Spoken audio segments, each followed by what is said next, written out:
Olá, companheiros, boa tarde. Começando a nossa análise da terça. Hoje, quinta-feira, nós mudamos aí o dia, excepcionalmente, só essa semana. E começando a análise, programa da Rádio Causa Operária, do canal da Rádio Causa Operária, que acontece regularmente todas as terças-feiras, né? Pelo nosso canal da rádio.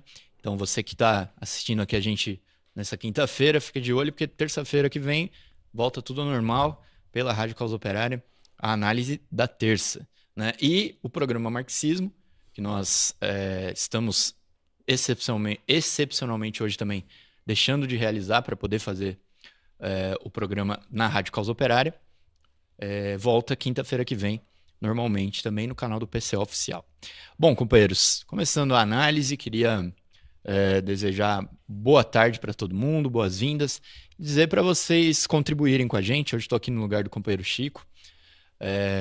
Contribuam com a gente, manda seu Live Pix, manda a sua assinatura pelo Catarse. Primeiro, para mandar o seu Live Pix e participar aqui do programa, basta apontar a câmera do seu celular aqui, ó, tá aqui, QR Code, ou entrar direto no link que a produção colocou aí embaixo, livepix.gg.cotv, e você participa aqui ao vivo do nosso programa. E para se tornar um assinante da nossa imprensa, entra no Catarse, lá você faz a assinatura, ali está, cotv.org.br/membro. E todos os benefícios de assinatura, de assinantes que você tem pelo YouTube, você também terá assinando pelo Catarse, né? Lembrando que a gente está desmonetizado, então você, para contribuir com a gente, precisa mesmo entrar no LivePix, entrar no Catarse e fazer a sua contribuição. Se você simplesmente quer mandar uma contribuição, pode mandar um Pix diretamente para a gente também. Todo tipo de contribuição é muito bem-vinda. Queria agradecer também os companheiros que participaram dessa mobilização do ato do dia 30, que é o nosso tema central aqui, sobre o qual o companheiro Rui vai comentar também, né? E é isso, companheiros. Começando a nossa análise da terça, hoje, excepcionalmente na quinta, pelo canal da Rádio Causa Operária no YouTube. E para isso, com uma novidade também aqui para o final do programa, vou passar já para o João. Boa tarde, João, para ele explicar para vocês aí. Boa tarde, Henrique. Boa tarde, Rui. Boa tarde todo mundo que está acompanhando a gente pela Rádio Causa Operária. Lembrar que por problemas aí o canal da sua TV ainda não voltou ao ar, mas esse programa aqui nunca passou lá, sempre passou aqui, tudo. Então, só para lembrar isso daí. Não, gente, o jogo aqui é o seguinte, a gente está lançando aí uma plataforma de vídeos também, tal, para a gente poder ter um backup e tudo, e também passar outros vídeos que a gente julga que seriam legais terem na nossa própria plataforma, inclusive vídeo para os assinantes, tudo. A gente vai hoje fazer o seguinte, depois que encerrar o programa aqui, nós vamos ter 15 minutinhos de programa de extra lá na plataforma. Vocês podem acessar em play.cotv.org.br play.cotv.org.br. Então, você pode acompanhar por ali, pedir para a produção também deixar esse link. A gente vai passar por lá, então fiquem ligados aí. E, bem, bom programa para todo mundo. Rui, eu queria começar hoje te perguntando aí sobre as eleições na Inglaterra. A expectativa de todo mundo é que os trabalhistas tenham a maior vitória deles desde, se eu não me engano, dos anos 40. Como é que você vê esse resultado da vitória dos trabalhistas e o fato de que nós temos alguns candidatos independentes ou de partidos menores disputando de forma muito competitiva alguns distritos, como é o caso do Jeremy Corbyn, que está correndo como independente, e do George Galloway, que é um candidato pelo Partido dos Trabalhadores da Grã-Bretanha. Acho que a vitória dos trabalhistas é uma coisa, são favas contadas, né? Alguns jornais falam, inclusive, da maior vitória eleitoral dos trabalhistas em todos os tempos. O Partido Conservador, ele foi bem abaixo, né? Então, é natural que a votação seja canalizada para o Partido Trabalhista. O que eu acho que a gente precisa prestar atenção é na votação do Partido da Reforma, que é um partido de extrema-direita que ressurgiu, né, o antigo UKIP. Vamos ver se esse partido tem mais voto do que o Partido Conservador, ou se chega perto, esse é um dado importante. O Partido Conservador Britânico pode se transformar no terceiro partido do país, né? Isso seria uma reviravolta no quadro político e partidário do país, né? Vamos ver também a votação dos candidatos à esquerda. Agora, eu acho que o mais importante é chamar a atenção para a crise, né? Diferentemente da França,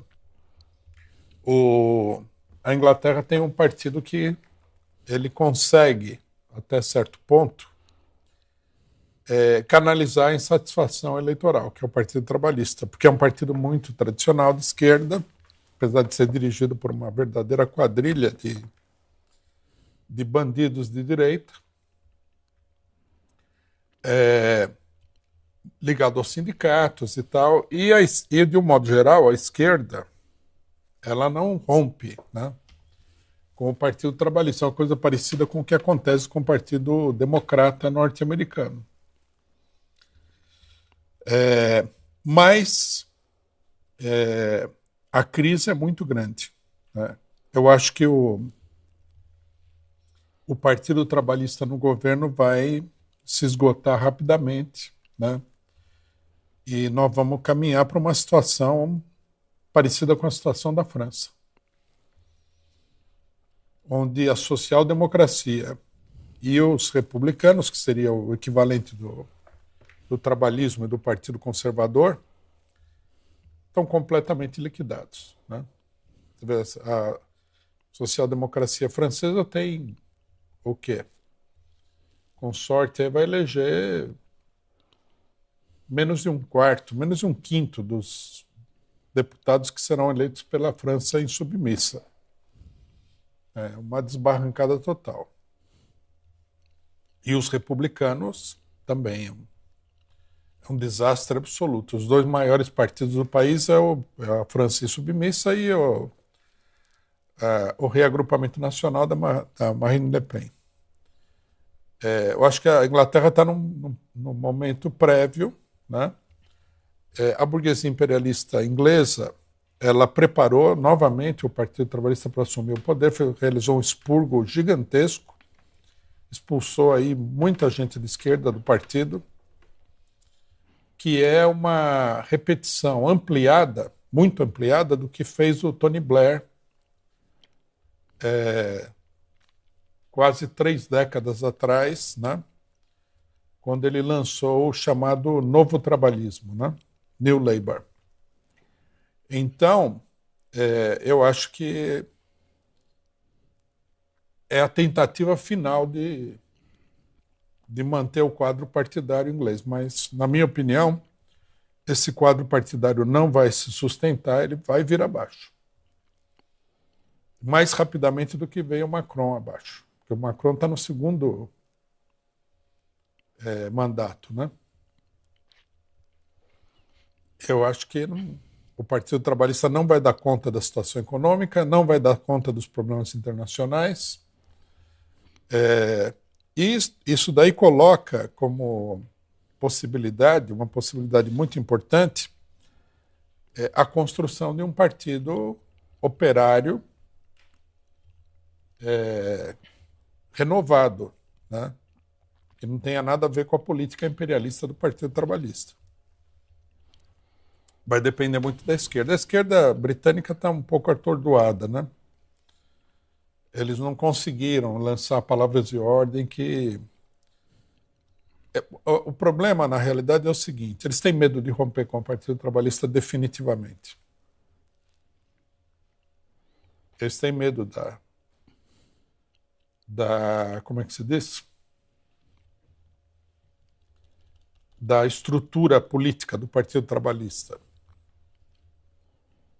Isso né, se a esquerda não tomar uma iniciativa rapidamente, vai fazer com que a extrema-direita acabe canalizando as tendências políticas do movimento operário britânico, como está acontecendo na França, onde a Marine Le Pen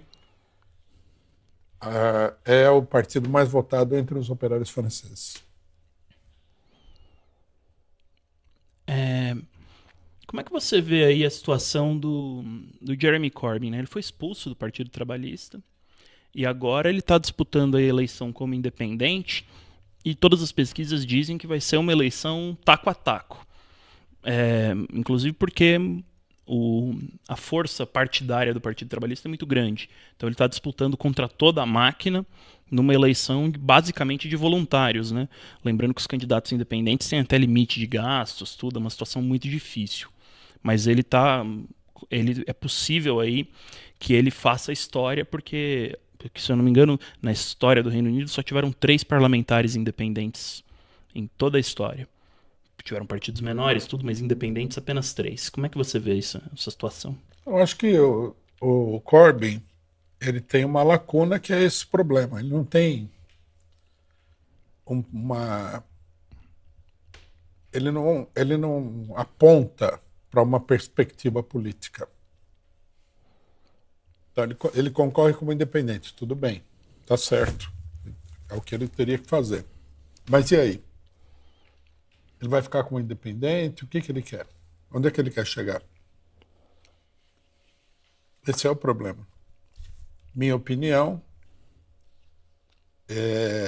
eles deveriam decretar agora a falência do Partido Trabalhista e propor a criação de um novo partido. Não vai acontecer agora, mas estaria preparando o terreno para uma ruptura em grande escala, porque o governo do Starmer vai ser...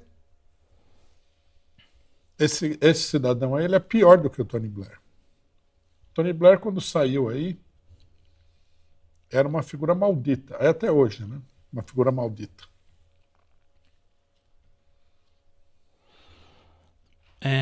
Bem, aí eu queria que você mencionou aqui as eleições francesas. A França vai às urnas para o segundo turno da eleição parlamentar agora no domingo. O que você espera dessa eleição? Bom, aparentemente a vitória da antiga Frente Nacional também está dada. Não tem nenhuma possibilidade de que isso aí não aconteça. O grande problema é saber se eles vão ter maioria absoluta no parlamento francês ou não.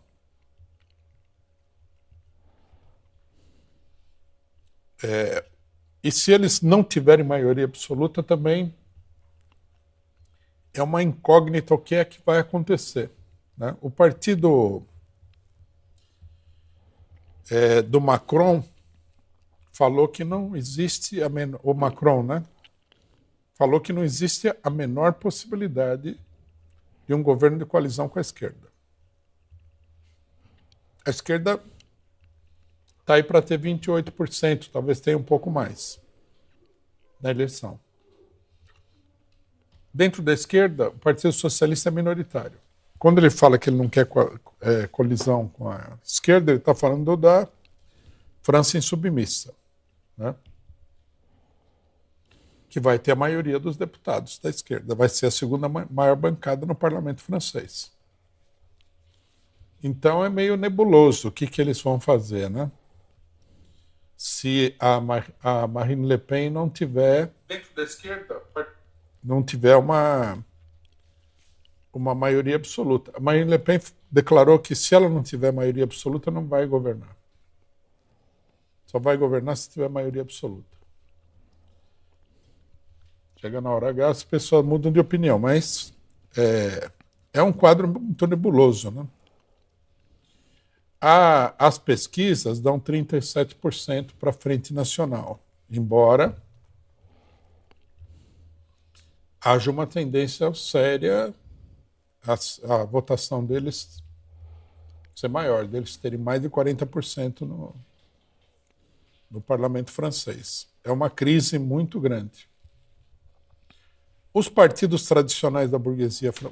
A origem da crise é o seguinte: os partidos tradicionais da burguesia francesa, o Partido Socialista e o Partido Republicano, que já é a fusão dos velhos partidos de direita que havia antes, né?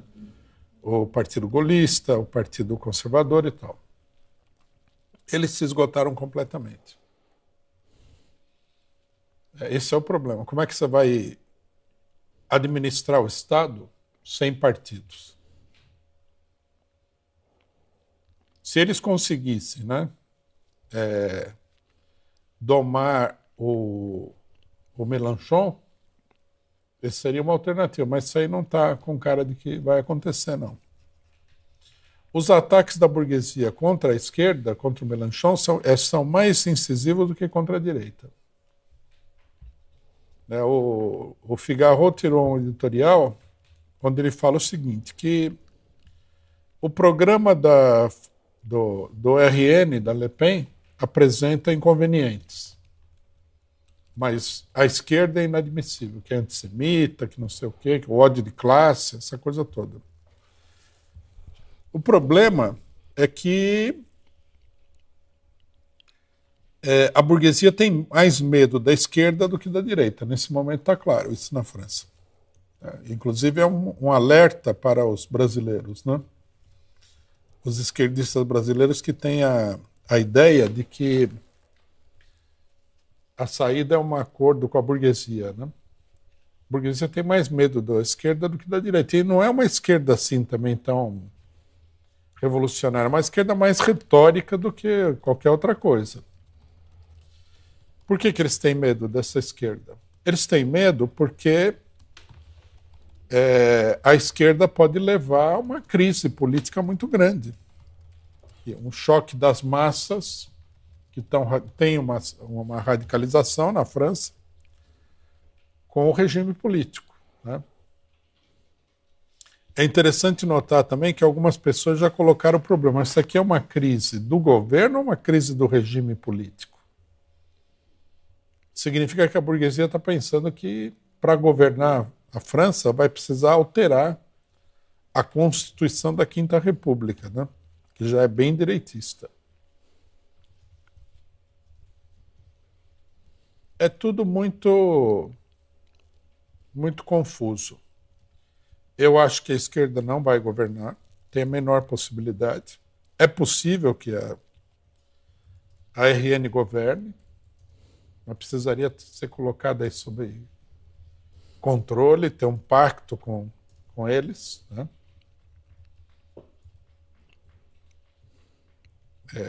O quadro é um quadro de crise que pode se transformar a qualquer momento, dada a crise econômica que a Europa está atravessando, numa crise de tipo revolucionário.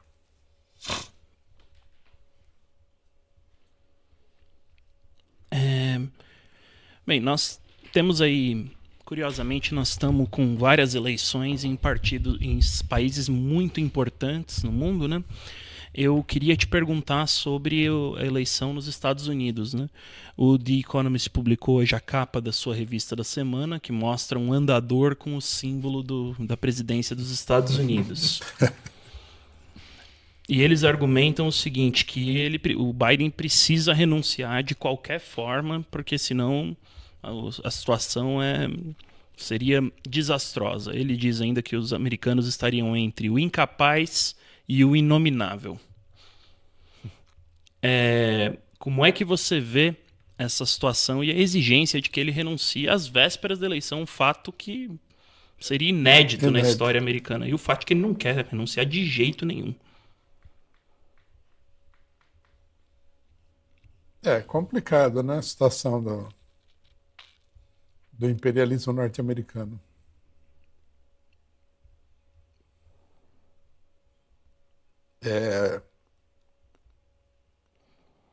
A capa a matéria principal do The Economist é: isto não é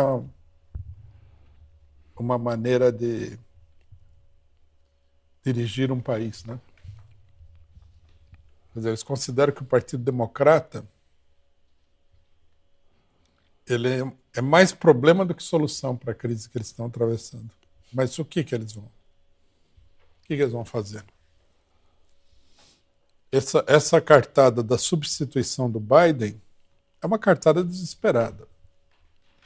De última hora, tudo, né? Tem tudo para dar errado também.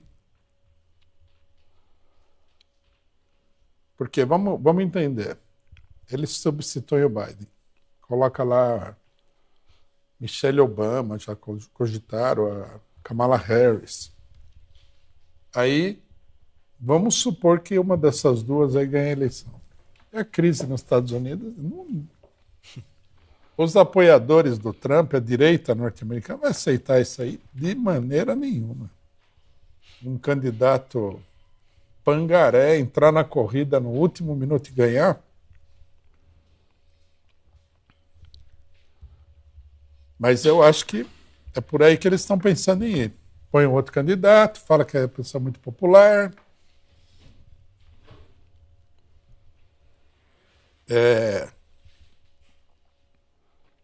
Tão popular que... Eu já vi, já publicaram até pesquisa, eu vi num jornal brasileiro, que dava a Michelle Obama empatada com o Trump, mas nem por acaso.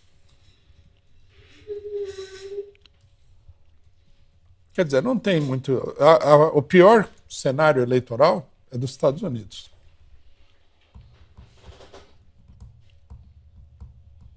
Porque os republicanos vão fazer maioria nas duas câmaras e o Biden e o Trump teria que ganhar a eleição. Se ele não ganhar a eleição, vai ser um problema muito sério.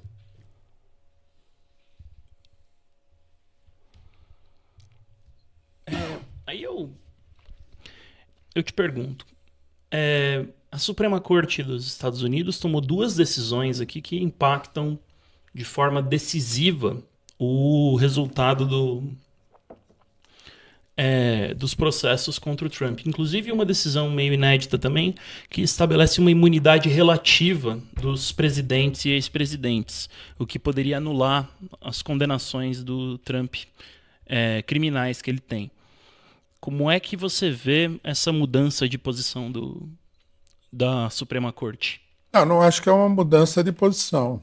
Acho que eles estão intervindo, porque o Trump foi condenado pela justiça comum. A Suprema Corte é formada por uma maioria conservadora. Não é trumpista exatamente, mas é conservadora. Então eles estão começando a intervir. Me parece que essa posição da Suprema Corte mostra que há um setor importante da burguesia que acha que o Trump deve ganhar a eleição e assumir o governo. Agora, o problema é o seguinte, né? O Trump ganhar a eleição e assumir o governo nas condições em que o imperialismo está no cenário internacional para o aparato imperialista é impensável, né? Primeiro, o problema da Ucrânia. Que o Trump falou que vai acabar com a guerra e não vai mandar mais dinheiro para a Ucrânia. Isso daí, o imperialismo não pode aceitar de maneira nenhuma. E eu acho que não é só isso que ele vai fazer. Ele vai fazer o que ele fez no primeiro governo, uma retórica agressiva e muito pouca ação internacional, porque é uma posição de todo um setor da burguesia de se retrair da política internacional imperialista. O custo dessa política para os setores que não são aquela cúpula econômica e política é muito alto. Eu acho que ele vai se retrair, inclusive, no que diz respeito a Israel. Ele vai falar que ele é a favor de Israel, que o Netanyahu tem que matar todo mundo, mas não, eu acho que ele não vai dar dinheiro, não. Não sei se ele vai entrar numa briga com a China, também não acredito. Perguntaram para ele, no meio da campanha, que ele tinha dito que ele era contra a OTAN. que ele acabaria cotando. Ele falou: se for para nós pagarmos a OTAN, não vai acabar. É uma crise muito grande. Tudo é crise, né? Tudo é muita crise. E tem outras crises também, né? Que estão se acentuando aí.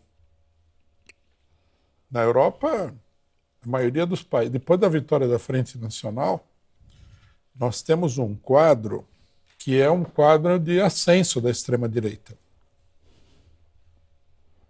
Não sei se as direções da extrema-direita vão conseguir controlar esse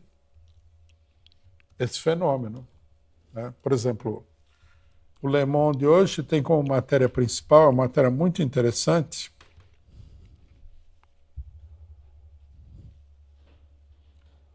o seguinte: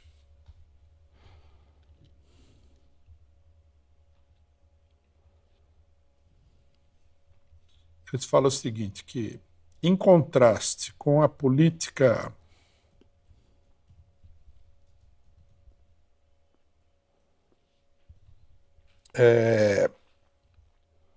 conciliadora da cúpula do RN, as bases estão manifestando cada vez mais um radicalismo direitista, o que é natural, porque o partido é um partido nazista. Para que a juventude do RN está exaltadamente nazista. Natural. O que eles esperavam? O pessoal é assim. Aí, a mesma coisa, eu li num jornal italiano sobre a Itália, o partido da Meloni, Fratelli, né? Falou que a Meloni tem aquele discurso e tal, mas que o partido dela é totalmente nazista. O pessoal está preocupado, está com medo. Não sei se vão conseguir controlar, né? Porque a crise do imperialismo é muito grande. O receio da burguesia não é tanto do nazismo em si, porque, para eles, essa burguesia europeia sempre foi nazista. O receio é que esses nazistas levem a uma polarização com a classe operária, despertem o movimento da classe operária. Seria um desastre político inacreditável, né?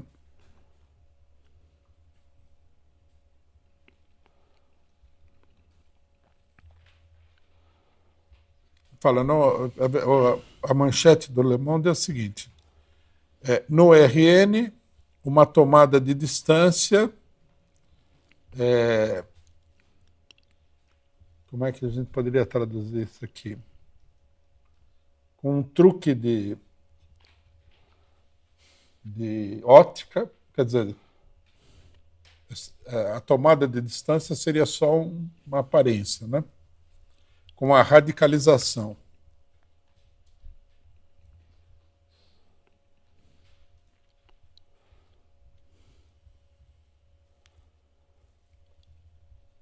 Fala, nós não somos um partido de ideologia, mas um partido de ação, assegura Jordan Bardella. Mas as tradicionais capelas da extrema-direita continuam onipresentes nos corredores do movimento.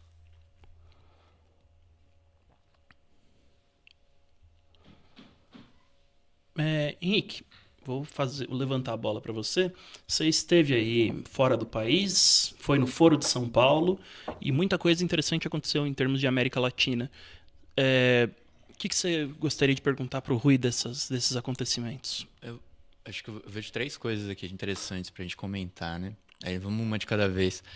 A primeira são as eleições venezuelanas, que uma discussão interessante lá por parte do PSUV é que, na verdade, as eleições eram para ser mais para o final do ano e a oposição pediu para adiantarem a eleição. E o PSUV avaliou que tudo bem e eles acabaram marcando a eleição para o dia, exatamente para o dia que se comemora 70 ou 75 anos do Chaves. Então eles vão transformar a eleição numa grande mobilização nacional, né?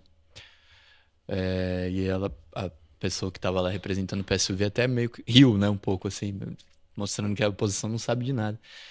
E denuncia também, eles conseguiram um candidato para substituir a Corina, um candidato que eles não sabem bem de onde veio, mas que já foi funcionário de embaixada nos Estados Unidos, essa coisa toda. Então eles falaram que não sabe exatamente quem é a pessoa, estão tentando descobrir quem é, mas uma coisa é clara, é um candidato do imperialismo mesmo, né?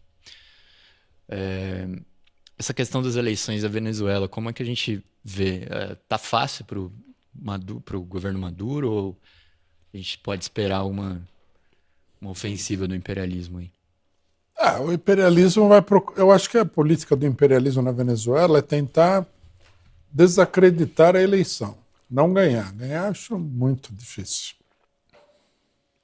Vamos tentar mostrar que é a ditadura do Maduro, que a eleição é fajuta e tal. Eles vão para esse. Tanto que ela denunciou que a eleição nem começou, eles já estão falando que é fraudado, né? Eu acho que essa é a política. Se já estão falando que é fraudado, estão mesmo, né? É porque não vão ganhar. Mas o problema é o seguinte, a manobra da eleição, o objetivo disso era suspender o bloqueio norte-americano. Se eles conseguirem aí passar essa versão de que a reeleição é fraudada, não vão suspender o bloqueio, então não valeu a pena fazer nada disso. Outro tema interessante lá foi a questão da Bolívia, né? Porque os partidários do Evo Morales, antes mesmo depois saiu na imprensa que o Evo Morales tá dizendo que teria sido um autogolpe do Arce, né? Mas antes mesmo de sair na imprensa, os partidários do Evo Morales lá já estavam comentando que teria sido um autogolpe promovido pelo Arce para ganhar popularidade, já que tem um racha no partido e o Arce não teria condições aí de enfrentar o Evo Morales eleitoralmente, né? Bom, isso nem é tanto um tema do Foro de São Paulo, mas mais para o gancho aqui sobre esse tema da Bolívia, que eu acho que é um tema importante. Isso é muito esquisito, né?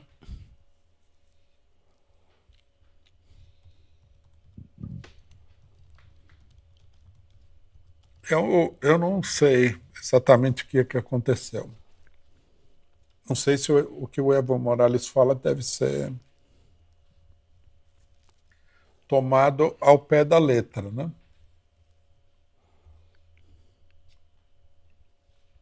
Acho é um plano meio exagerado de alguém fazer, né?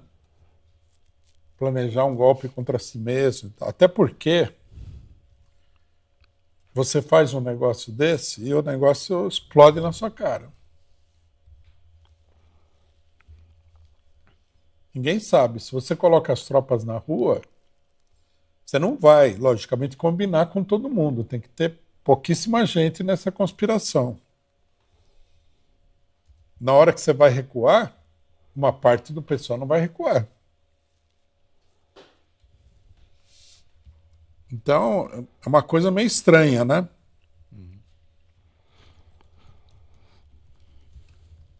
Eu acho que para entender o que está acontecendo, porque pode ter acontecido muita coisa, né? Eu acho que para entender bem o que está acontecendo, nós temos que ver o quadro político da Venezuela, né? O quadro político da Venezuela, da Bolívia, perdão, é muito crítico, né? O governo do Arce é um governo esgotado. É um governo repudiado pela população. O Evo Morales tem a maioria do MAS e é um candidato muito mais popular do que o Arce. Então, eles procuraram colocar o Evo Morales para fora da eleição, mas ele continua concorrendo. Ele fez aquilo que o Lula não quis fazer aqui no Brasil, que foi manter a candidatura dele diante da impugnação judicial. Quer dizer, ele estaria concorrendo aí sob júdice, né? Se ele ganhar a eleição, vai ficar muito complicada a coisa. Quer dizer, uma vitória do Evo Morales poderia levar a um golpe. Então, esse golpe aqui, né, golpe pastelão que deram, ele pode ser uma indicação do que vem pela frente, né? Sendo que, se o Arce sabia, não sabia e tal, tudo, a impressão que dá é que existe um acordo entre os militares, a burguesia e o Arce para impedir o Evo Morales ganhar a eleição. E se ele ganhar a eleição? O que eles vão fazer? Se eles não conseguirem impedir ele legalmente, não conseguirem impedir o povo de sair às ruas para que ele seja empossado presidente, tem que dar um golpe de Estado. Então, quer dizer, não é uma mera loucura do cidadão, né?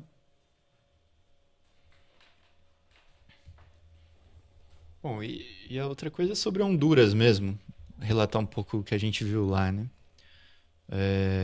Nós tivemos a oportunidade de conhecer tanto a Xiomara Castro quanto o Manuel Zelaya, né?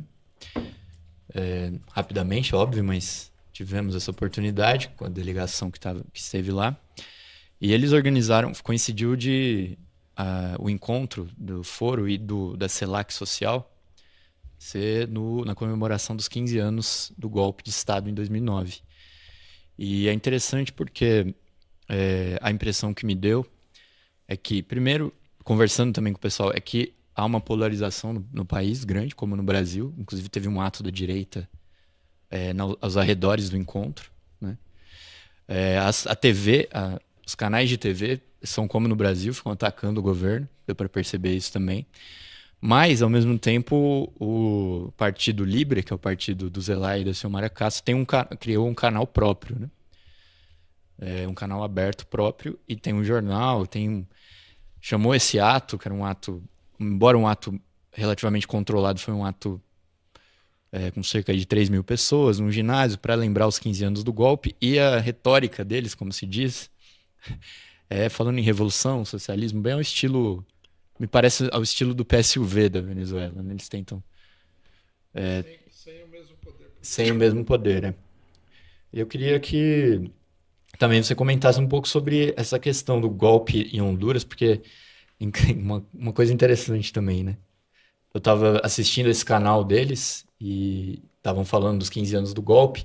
Em determinado momento tem uma propaganda que mostra acho que o Kirchner ou a Cristina Kirchner, não me lembro agora, o Lula, o Evo Morales, o Maduro, talvez outros até, denunciando o golpe contra o Zelaya, falando, não, esse golpe é um absurdo e tudo mais. E todos eles, com exceção do Maduro, todos eles caíram depois também, eles sofreram um golpe, né? E a gente dizia na época que era o primeiro golpe, que aquilo era uma indicação que haveria uma onda de golpes na América Latina, né? Eu queria que você comentasse também sobre essa situação em Honduras, né? Que a gente comenta pouco, mas... Esse golpe de Honduras é o ponto de inflexão da situação latino-americana, né? Com o golpe em Honduras, o imperialismo colocou uma barreira à evolução dos movimentos nacionalistas na América Latina, com a derrubada do Zelaya. Porque estava, né, a esquerda nacionalista tinha ganho no Paraguai, Peru, Brasil, quer dizer, estava em quase toda Argentina, quase todos os países. Então, quando teve essa evolução em Honduras, eles colocaram aí o pé na porta, né? A partir daí, a desestabilização é total. E a responsabilidade por isso é do imperialismo, sem dúvida nenhuma. Eu acho que não dá para dizer que a situação foi revertida. É o que a tese de muita gente dentro do PT é que a situação foi revertida. O Lula ganhou a eleição e tal, o Petro ganhou a eleição na Colômbia, mas não é verdade. Essas vitórias da esquerda são frágeis, né? Veja o caso da Bolívia. Bolívia, todo mundo falou, não, vitória da esquerda derrotou o golpe. Na verdade, foi uma operação para desfazer a luta popular. Agora o cidadão aí está envolvido de alguma forma em golpes de Estado contra o Evo Morales, que foi a pessoa que foi derrubada pelo golpe. Quer dizer, a situação continua desestabilizada. O imperialismo não conseguiu, né, ir assim para estabilizar os governos golpistas, mas também não se estabilizaram os governos de esquerda. Então, o golpismo continua, né? Milei na Argentina é um golpe de Estado. O que está acontecendo no Equador é um golpe de Estado. Peru nem falar, é um golpe de Estado.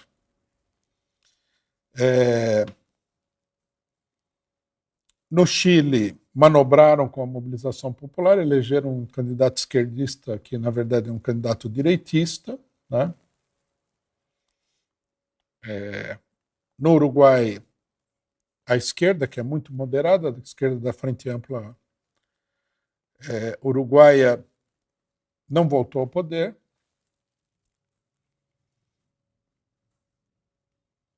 A vitória no Brasil foi uma vitória muito suada, e o governo Lula está emparedado, quer dizer, precisa levar em consideração tudo isso. O Petro também é um governo emparedado.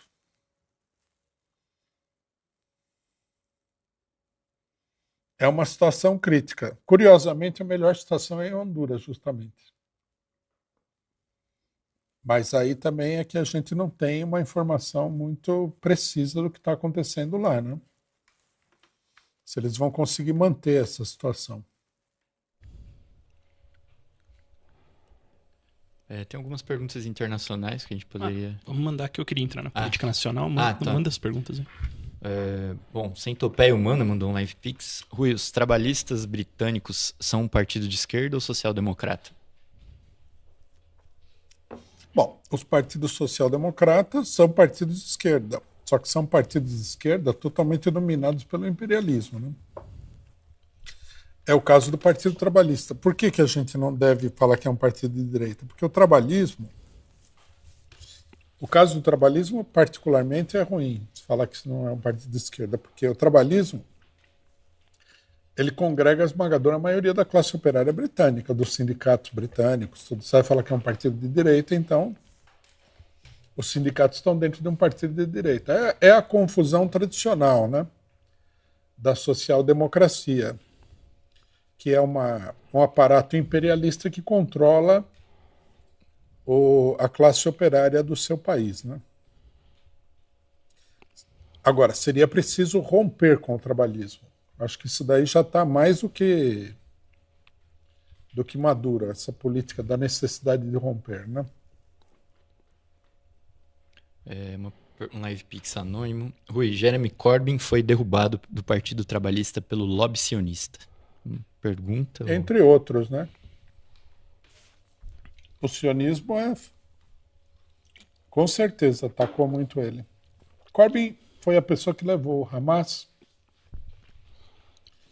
para uma sessão do parlamento britânico,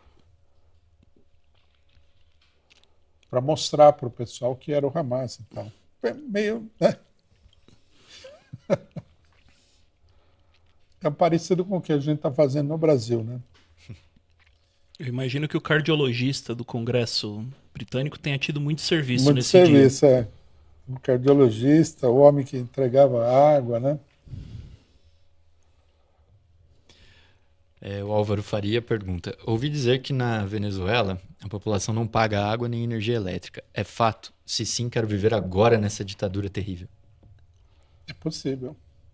Não sei se todo mundo, mas acho que uma parte da população não paga mesmo. Mais internacionais. Sim. A Mila mandou aqui um live pix. Aquela foto do Arce enfrentando, entre aspas, o general foi feita sob medida para viralizar nas redes sociais. O quê? Foto do Arce enfrentando o general foi feita sob medida para viralizar nas redes sociais. Isso aí foi muito estranho mesmo. Já ia agradecendo. Ele batendo boca com o general, né? Nunca vi isso aí do cidadão e bater boca com o general no golpe. Eu vi tentativas totalmente fracassadas de enfrentar o golpe, né? No caso do Allende, que também foi uma... Deixa eu só já agradecer quem só mandou comentários e contribuições. O Jerônimo Colares, muito obrigado. Mandou aqui, Henrique, quando voltas a Poá para pagar pizza para nós? Em breve. Em breve eu estarei. Eu imagino que em breve estarei em Porto Alegre. Mas você vai pagar a pizza para o pessoal? Aí eu já não sei, né? Porque eu sou meio pão duro, o famoso pão duro. Aí também o Jerônimo Colares também manda. Ato vitorioso do PCO dia 30. Mas isso na verdade é a pergunta para nosso próximo tema, já faço. E também agradecer o Jalves, que mandou aqui a contribuição Vida Longa ao Rui, abaixo a censura. O Acer Viana, fora censura, viu liberdade de imprensa, viu o PCO. Deixa eu ver se tem... o João Bosco contribuiu com a gente também. Por enquanto, acho que as próximas são nacionais. Então pode entrar, João, com a parte nacional aí. Rui, eu queria começar aqui, nós temos muita notícia nacional. Eu queria começar com uma que não é muito feliz, que foi a decisão do Lula de recuar diante dele. Tinha entrado numa briga com o mercado financeiro e o Banco Central. O dólar disparou, chegou a quase 5,70, maior valor em 2 anos. E agora ele recuou, anunciou aí que o compromisso fiscal é importante, tudo, e o Haddad anunciou... 25 bilhões? Então, o Haddad anunciou um corte de 25 bilhões para o orçamento do ano que vem. Como é que você vê essas decisões do presidente? Essa subida do dólar, uma espécie de golpe de Estado econômico contra o governo do PT.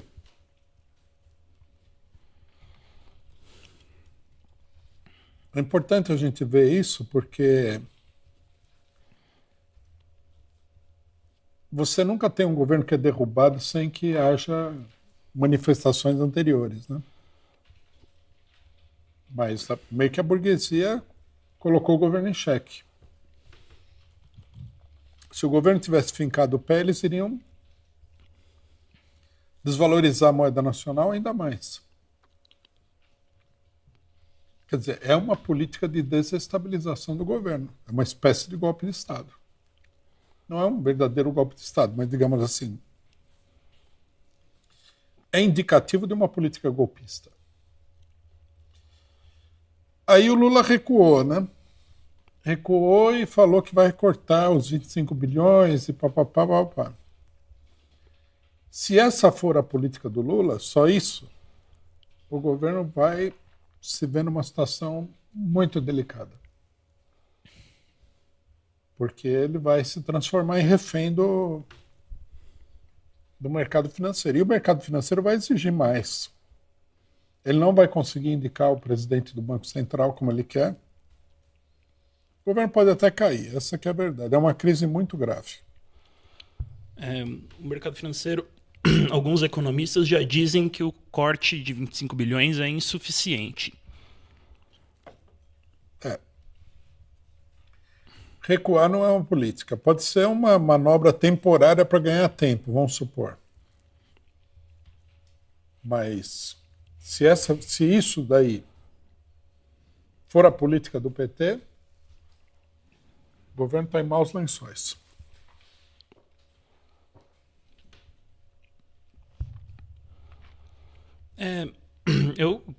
A direita está fazendo a festa com o ataque à política fiscal do Lula. Eu acabei de receber aí material de propaganda da direita. Eu queria até passar aqui para o pessoal ver o nível da desmoralização que é essa política econômica. Temos aí, produção? Aí vocês estão vendo... Isso aí está circulando em tudo quanto é lugar nas redes sociais para atacar o Haddad. Quer dizer, a burguesia vai apertar o pescoço do governo, para que o governo aperte o pescoço da população, e a direita vai fazer campanha de que o governo está apertando o pescoço da população. É uma política que não dá para ganhar desse jeito. Bem, aí na esteira dessa situação fiscal toda, nós temos uma notícia aqui de que o Congresso vai tirar da cesta básica, ou seja, da isenção de impostos, né, a proteína animal. Não vai ter frango, não vai ter carne, não vai ter porco, não vai ter nada. Com muita sorte vai ter ovo. Aí eu queria te perguntar, como é que fica a situação do povo pobre com essa ânsia neoliberal do Congresso, do ministro da Economia, etc. O Lula ele vai tentar compensar esse recuo dele, mas eu acho que é uma política sem futuro. Ele está recuando, a pressão é muito grande, ele não vai conseguir compensar. Ele está entregando o fundamental. Ele vai tentar se manter naquilo que é acessório. Não é uma política séria.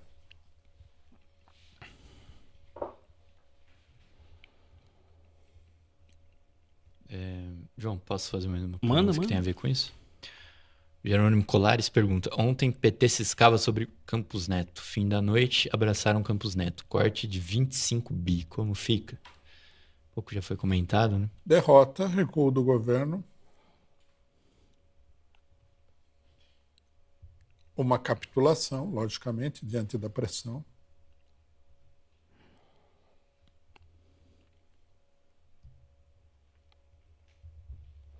Beleza. Aqui, segundo a Folha de São Paulo, a interpretação é a seguinte: Lula viu o risco de crise transbordar para o humor do eleitorado. Eu acho que o humor do eleitorado vai transbordar por causa dessa política, porque essa política não é popular.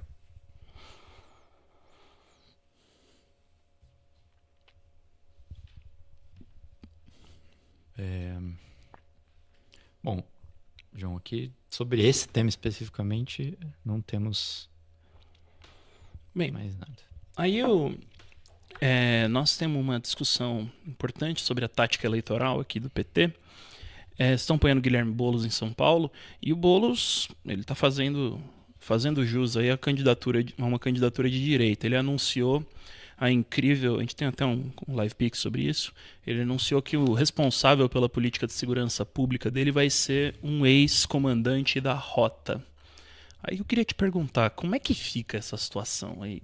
Porque você não sabe, foi só falando, não, candidato de esquerda, tudo com a Rota.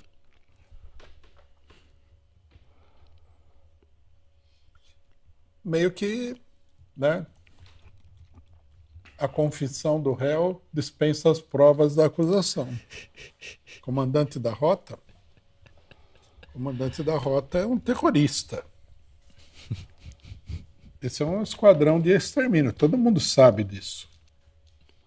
É um destacamento policial que nem deveria existir num país que se diz democrático.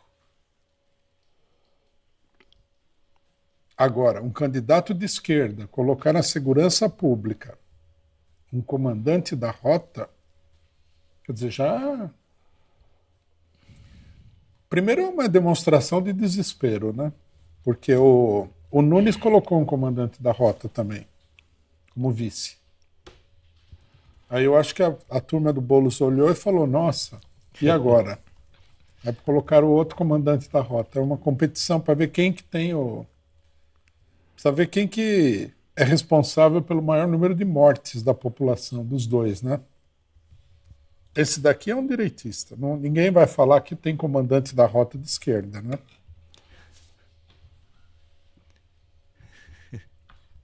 É uma coisa assim...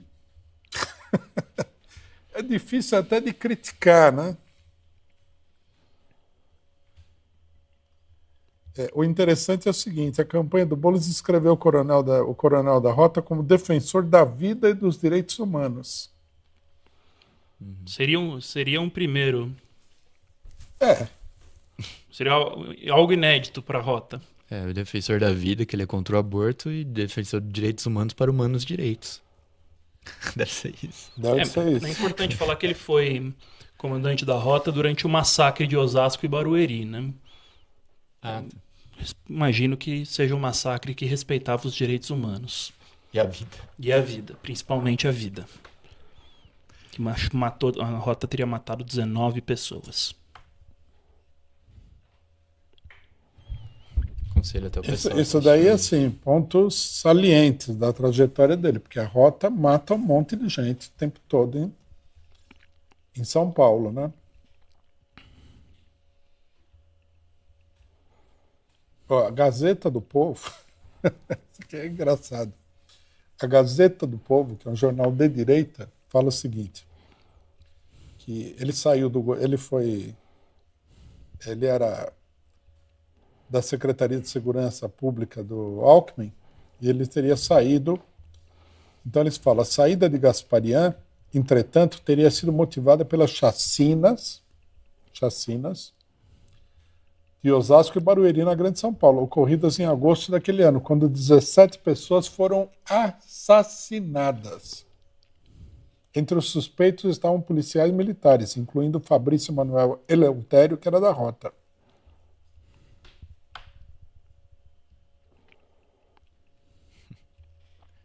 Para quem não sabe o que foi essa chacina, nós temos no nosso canal uma entrevista com uma da organização Mães de Osasco. Famosíssima. Uma entrevista no programa Tição. Uma companheira. Bem, ele é também importante falar que ele é diretor do Instituto Pró-Polícia Militar. Eu imagino que também seja um instituto de defesa dos direitos humanos, né?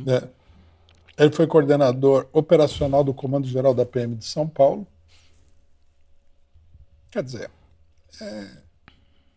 sem dúvida ele entende de segurança pública. com certeza. Com certeza ele entende. O problema é que tipo de segurança pública que ele propõe, né? Isso aí mostra que o Boulos, na verdade, está perdendo a eleição. É um gesto desesperado para tentar dividir o eleitorado do Nunes. Porque a esquerda, que tanto fala em fake news, fala assim, o Boulos está na frente na eleição de São Paulo. Mas não é verdade, porque no segundo turno ele perde em todas as possibilidades. Quer dizer, ele talvez saísse na frente no primeiro turno, mas no segundo ele perde. Então ele não está na frente. É uma loucura isso aqui. Depois também, nas pessoas que ele indicou, tem várias pessoas do PSDB, né? Isso aí é um governo do PSDB. O Boulos, se ele for eleito, vai ser a volta do PSDB à Prefeitura de São Paulo. Com todas as mazelas do PSDB.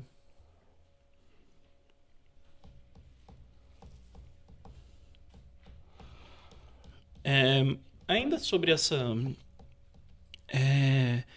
discussão, os candidatos a campanha do Guilherme Boulos fez muito escarcéu quando Nunes indicou o ex-comandante da rota para ser, quando o Bolsonaro indicou, na verdade. O pessoal não percebeu, né, o que vinha pela frente. É difícil. Sobre isso ainda? Tem um live pic sobre a campanha do Boulos. Isso. Manda aí que eu... A companheira Adriana, ela, além dessa informação do ex-comandante da rota, né? Ela pergunta, como ver o ex-comandante da rota e Bill de Blasio, ex-prefeito de Nova York, na campanha do Boulos. Uma coisa interessante, né, falando dessa... O Rui Castro, que brilhou, foi muito aplaudido pelos identitários na questão da Semana de Arte Moderna, né? Ele falou que meteu o pau na Semana de Arte Moderna. Agora ele está fazendo campanha contra o Lula ser candidato na próxima eleição. Falando que o Lula seria o Biden, da Gagá.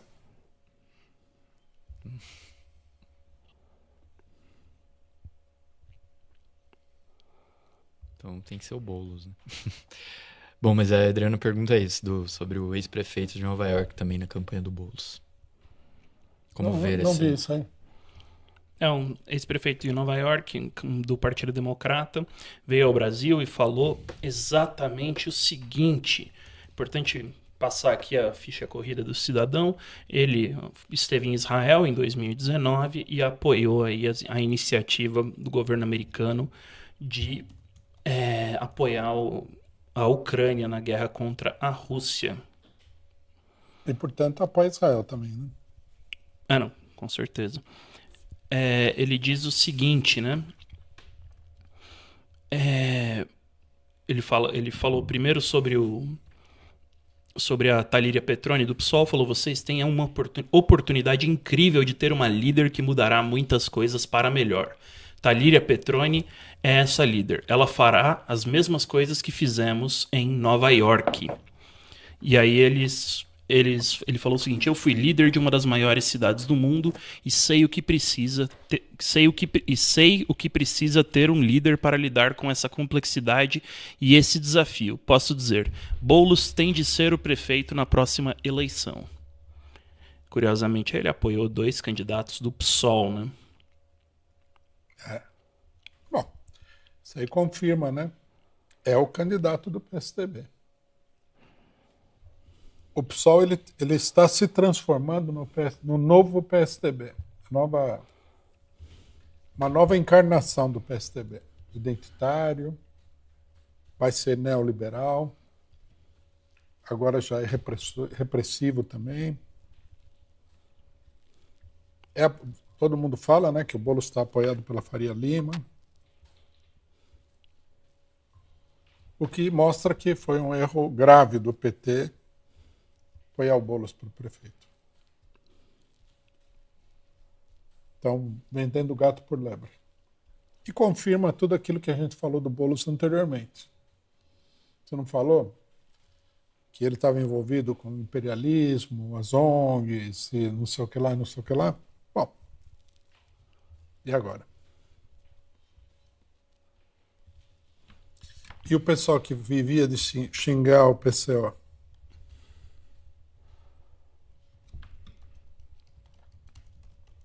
O que eles têm a dizer sobre tudo isso que está acontecendo?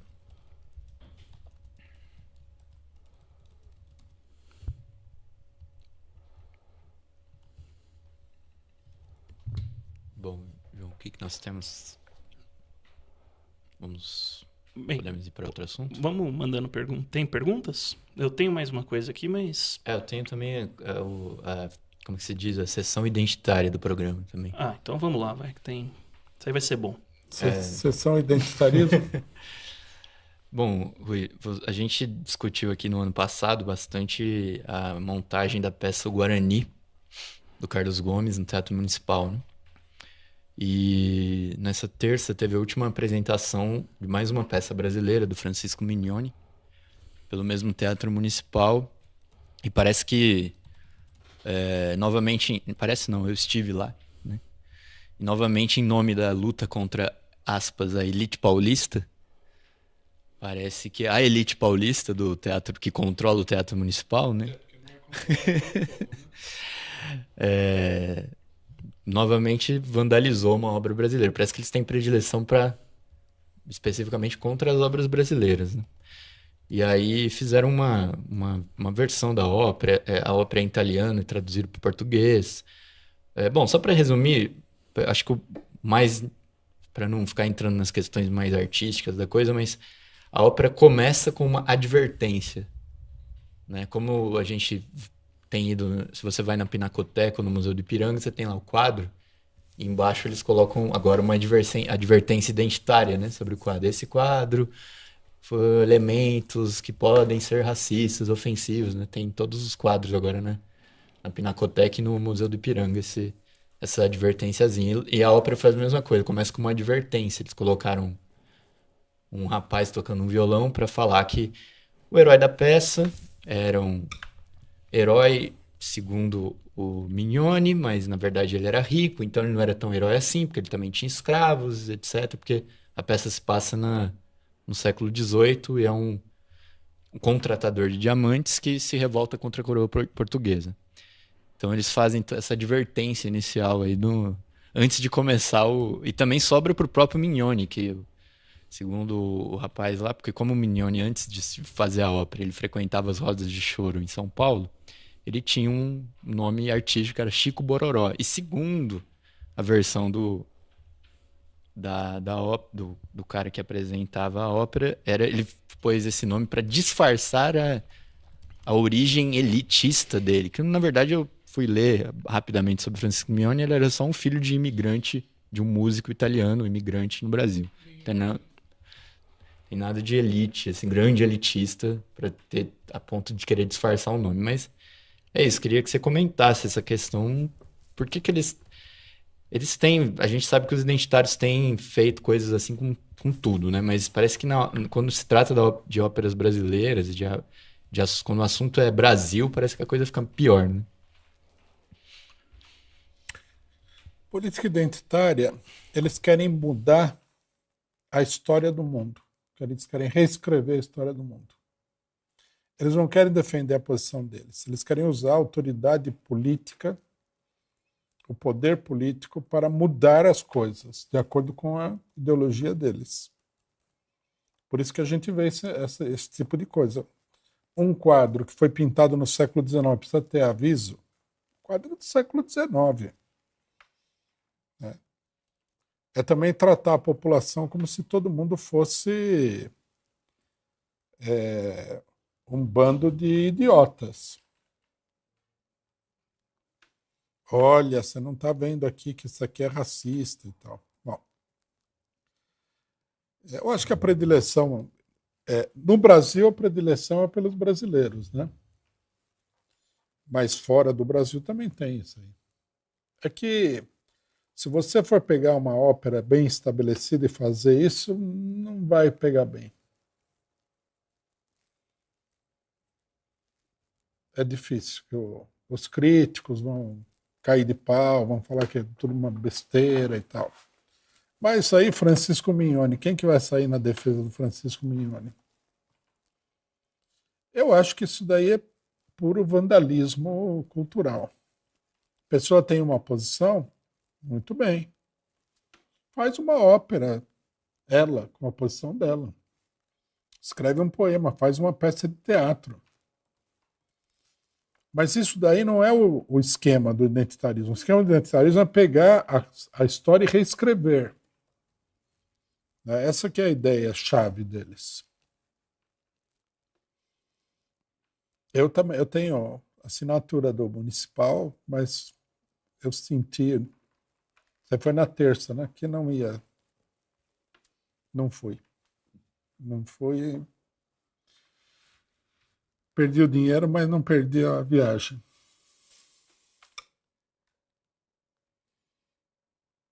E vamos ter claro, né? Se o pessoal falar de elite paulista, quem dirige o municipal tudo é Banco Itaú, é a elite da elite da elite da elite. Né? Não vai pensar que isso aí é feito por algum negro da favela aí.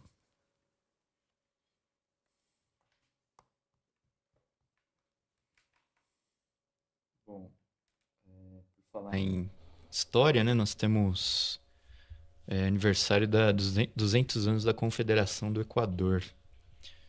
E aí isso daí já deu lugar, né? A interpretações Nordeste versus o resto do país, né? Queria também que você falasse breve. A gente até aproveitar para divulgar o curso de História do Brasil, né? Que na próxima aula vai falar da Confederação do Equador, coincidentemente.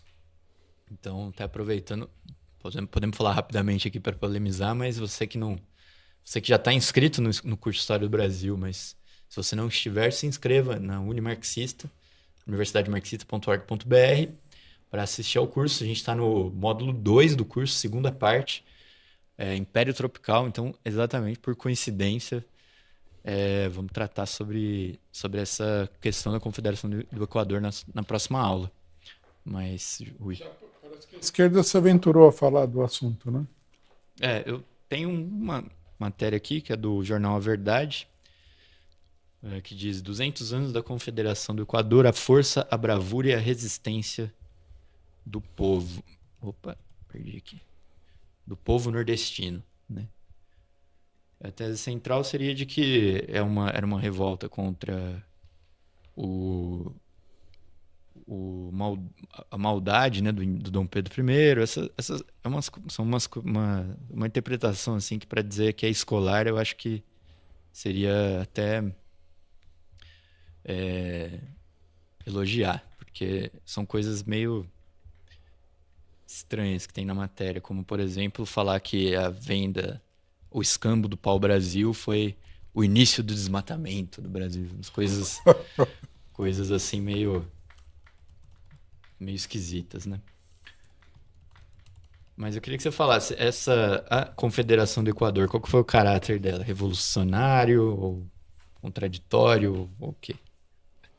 Bom, rapidamente, né? Eu vou falar bastante sobre isso daí no sábado. É o tema do sábado.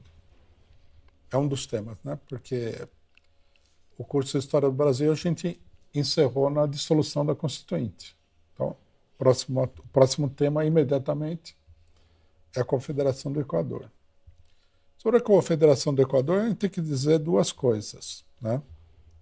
Primeiro que, tudo bem, teve participação popular, mas foi uma revolta dirigida por um latifundiário, né? O chefe da revolta do Equador era o Paz Andrade, que era latifundiário. Todo mundo sabe disso. Não é nenhum... como é que se diz? Não é nenhum segredo histórico, né? E por quê? Porque a situação da lavoura de açúcar estava em crise. A lavoura estava em crise. O açúcar vinha decaindo, né? O preço, para ser mais preciso, o preço do açúcar no mercado internacional vinha decaindo. Os ingleses e holandeses, eles montaram, né, a produção de açúcar nas Antilhas, no Caribe. Isso aí acarretou uma perda dos preços. Depois, isso foi se agravando. Essa situação vai se agravar até que os estados do Nordeste vão cair numa paralisia econômica muito grande. Isso aí é uma espécie de começo. Então, os latifundiários nordestinos, uma parte deles, se levantou contra o governo por causa dos impostos. Então, por exemplo, a pessoa devia ter a decência de falar que uma parte importante dos líderes da Confederação do Equador, eles também eram escravagistas, tudo. Não é que, né, era o Lenin que estava dirigindo a Confederação do Equador. O pessoal aponta a figura do Frei Caneca, né, que era um clérigo revolucionário, bem anarquista, né, que foi executado. O outro chefe parece que não sei se foi executado, o Paz de Andrade. Então, a primeira coisa a dizer é isso. Foi uma revolta da classe dominante de Pernambuco contra o governo central devido ao problema, né, dos impostos, que já vinha de antes, né? A dissolução da Constituinte foi um pretexto para esse levante, né? Segundo, a Confederação do Equador, ela visava desmembrar o Brasil, constituir um outro país. A Confederação do Equador seria um país. Então o Brasil perderia todo o Nordeste se essa revolta fosse bem sucedida. Nesse sentido, né, independentemente das intenções de quem participou da revolta, ela tinha um caráter reacionário. Dividir o Brasil não é uma coisa progressista. Né? Não estou dizendo que por exemplo, Frei Caneca era uma pessoa honesta, era uma pessoa convicta das suas ideias, mas ele era a favor de dividir o Brasil. Era uma confusão, um preconceito, né, dos setores democráticos radicais. Eles achavam que tinha que se separar. Visto em perspectiva histórica, é uma coisa reacionária, né? Eu estou vendo aqui a matéria, né, A Verdade, que é o Pena. Ele fala do índio, eles falam coisas assim, isso aqui mostra como o pessoal está perdido, né? Sobre a Confederação do Equador mesmo, falo muito pouco. A matéria é meio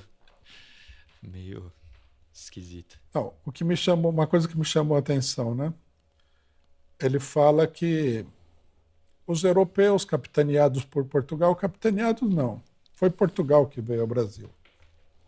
Não chegaram aqui por acaso, não, eles estavam buscando alguma coisa, né? Tudo planejado em busca de terras e gentes que pudessem explorar para aumentar a riqueza parasitária da burguesia europeia. Bom, isso não é tão assim.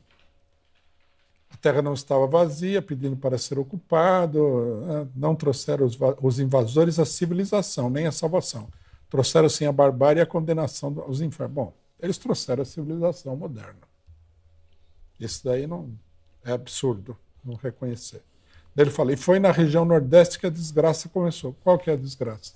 O Brasil. Quer dizer, para eles o Brasil é uma desgraça. Aí eles falam bastante dos índios, tapuias e papapá, quilombo dos Palmares, toda essa parafernália esquerdista, né?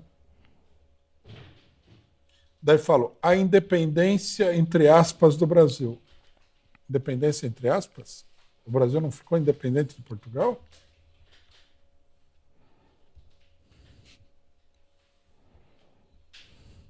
Daí fala, a população de Salvador, basicamente formada de negros, escravizados e livres, mestiços e brancos, pobres, vivia em situação de penúria. Sim, é fato. A população das cidades vivia numa situação de penúria. Não tinha economia o Brasil, né? Daí fala, assim eles pregavam uma sociedade onde não houvesse diferenças sociais. Não sei se alguém pregava isso, eu não conheço, né? O que o pessoal pregava era a separação do Brasil, né?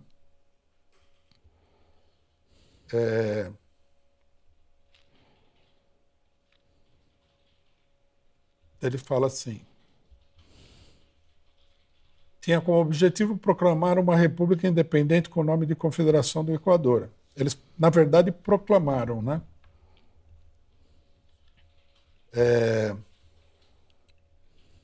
Fala, anti-organização de tropas militares imperiais para sufocarem a revolução, inclusive com a contratação de uma esquadra naval composta por 5 navios, comandadas pelo almirante escocês Thomas Cochrane. Era preciso mobilizar o povo. Este não se negou, bababá. Foi para as ruas e acrescentou suas próprias reivindicações. Fim da escravidão, poder popular. Poder popular. Essa esquadra contratada já tinha sido contratada para lutar contra os portugueses antes.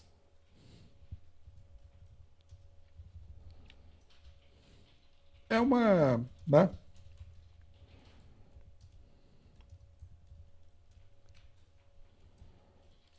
Daí ele fala, e a luta continua.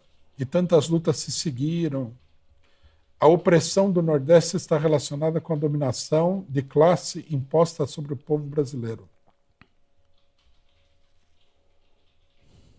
Porque só o Nordeste é oprimido no Brasil? O Sudeste não é oprimido? Nem o Norte, Nem o que é a Norte. região Né? mais pobre, né? Eu não sei o que esse povo quer, sinceramente. Você, para ser revolucionário, você vai ter um programa. O nosso programa, um dos itens fundamentais é a Unidade Nacional Brasileira. Nós não queremos desfazer a Unidade Nacional, nós queremos aperfeiçoar, porque ela é muito imperfeita, muito precária, né?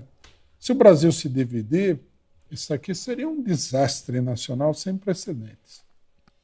Se alguém não acredita nisso daí, veja a Iugoslávia. E não só isso, a gente também, e eu imaginava que o resto da esquerda também defendia isso, nem que seja da boca para fora. A unificação da América Latina, né? Unificar a América Latina, não separar tudo. É uma loucura. O pessoal não tem juízo, não tem cabeça. São os malucos.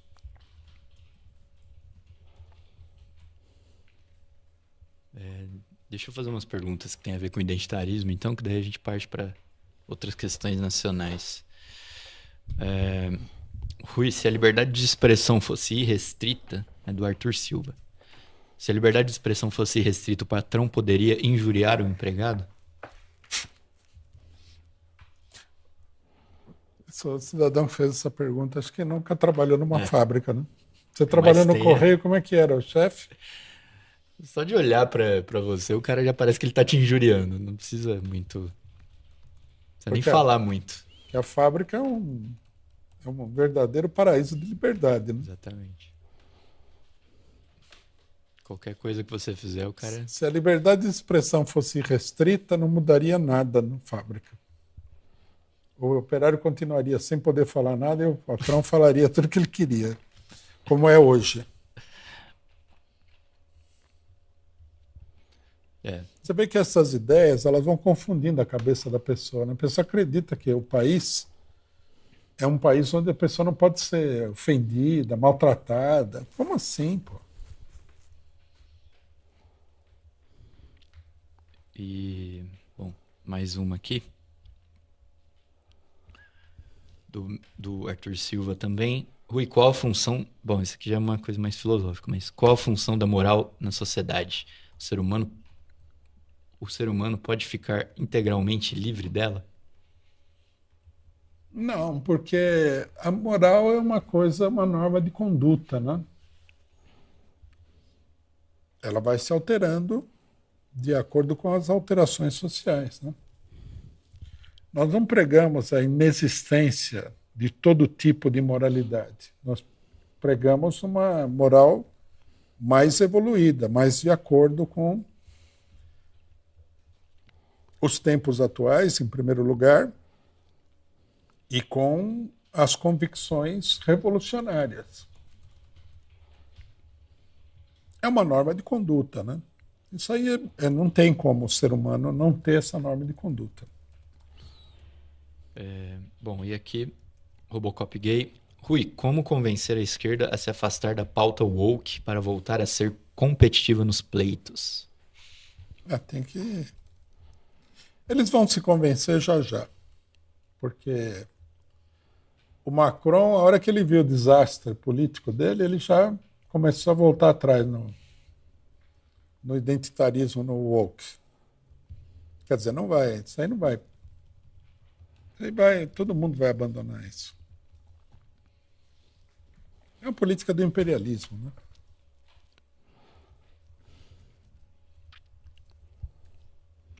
Agora, não sei se a gente consegue convencer o esquerdista bitolado de que isso aí é não só é uma bobagem, como é uma coisa prejudicial, né?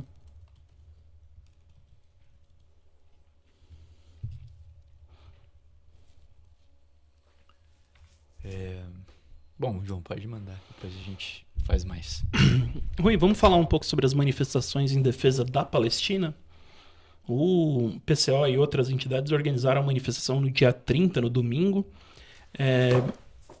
considerado por muitos como vitoriosa. Teve cobertura aí de diversos veículos da imprensa internacional e alguns da esquerda brasileira. Como é que você viu a manifestação? Pedi para, enquanto você responde, a produção colocar aí um pouco das imagens, né? Uhum.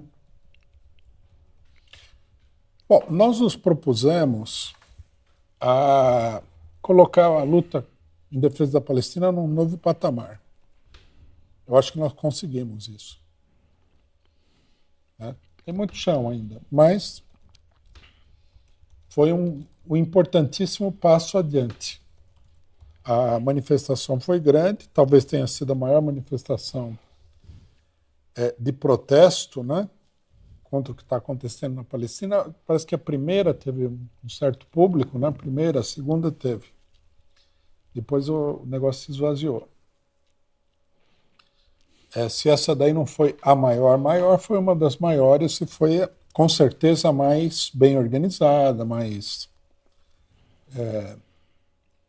contundente e tal. Então, eu acho que nós cumprimos a nossa obrigação e atingimos a meta a qual nós nos propusemos. Essa foto mostra que tinha muita gente, né? É importante destacar também que os partidos de esquerda praticamente não participaram, né? algumas pessoas do PT convocaram a manifestação, mas não fizeram um trabalho para levar gente, né? Mas convocaram, fizeram, apoiaram e tal. E fora o PCO, o único partido que convocou essa manifestação foi o PT, se eu não estiver enganado aqui. Sim. Alguns parlamentares e um grupo de...